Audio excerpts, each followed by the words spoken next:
मी सध्या मुंबईतील गोरेगाव या ठिकाणी असलेल्या नेस्को सेंटरमध्ये आहे। याच नेस्को सेंटरमध्ये जर पाहिलं तर ड्रग्सचा ओव्हरडोस झाल्यामुळे 2 तरुणाचा जो आहे तो मृत्यू झालेला आहे।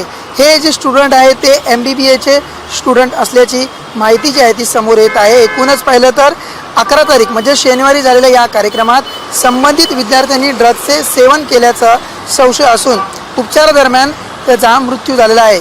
या कॉन्सर्टला सुमारे 3 ते 4 हजार तरुण तरुणी उपस्थित होते। कार्यक्रमादरम्यान मद्यपान आणि ड्रग्स सेवनामुळे काहींची प्रकृती बिघडली होती।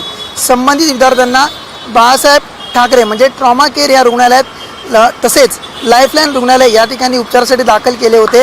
उपचार सुरू असतानाच एका तरुणाचा आणि एका तरुणीचा मृत्यू झाला असून आणखी एकाची प्रकृती आता स्टेबल असल्याची माहिती जी आहे ती पोलिसांकडून देण्यात आली आहे।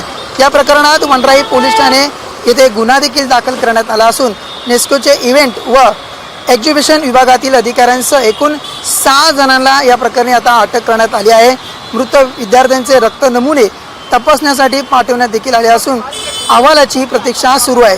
मात्र जर पाहिलं या घटनेनंतर मुंबईतील ड्रग्स विरोध कारवाईवरील प्रश्नचिन्ह उपस्थित केला जात आहे। मात्र काही वेळापूर्वी जे आहे ते पोलिसांकडून जी आहे ती प्रेस कॉन्फरन्स घेण्यात आली। त्या प्रेस कॉन्फरन्समध्ये बेसिकली पोलिसांनी खरं तर माहिती दिलेली आहे, मात्र सविस्तर माहिती जी आहे ती पोलिसांकडून देण्यात नाही आली।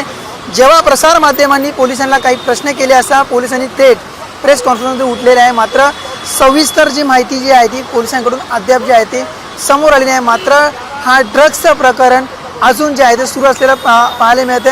त्याच्यावरती प्रश्नचिन्ह देखील आता तो उपस्थित होताना आपल्याला पाहायला मिळत आहे। कॅमेरासन जितेश नागोडकर, अविनाश माने, LS मराठी, मुंबई।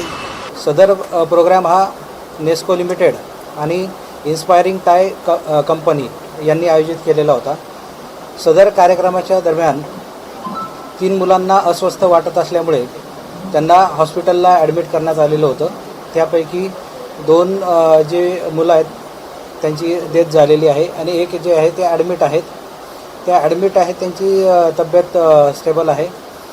सदर याच्या अनुषंगाने आपण वनराई पोलीस स्टेशन येथे गुन्हा दाखल करण्यात आलेला आहे। सदर गुन्ह्यामध्ये अद्यापर्यंतच्या तपासामध्ये आपण एकूण 6 आरोपितांना अटक करण्यात आलेली आहे आणि सदर जो गुन्हा आहे त्या गुन्ह्याचा जो तपास आहे पुढे सुरू आहे।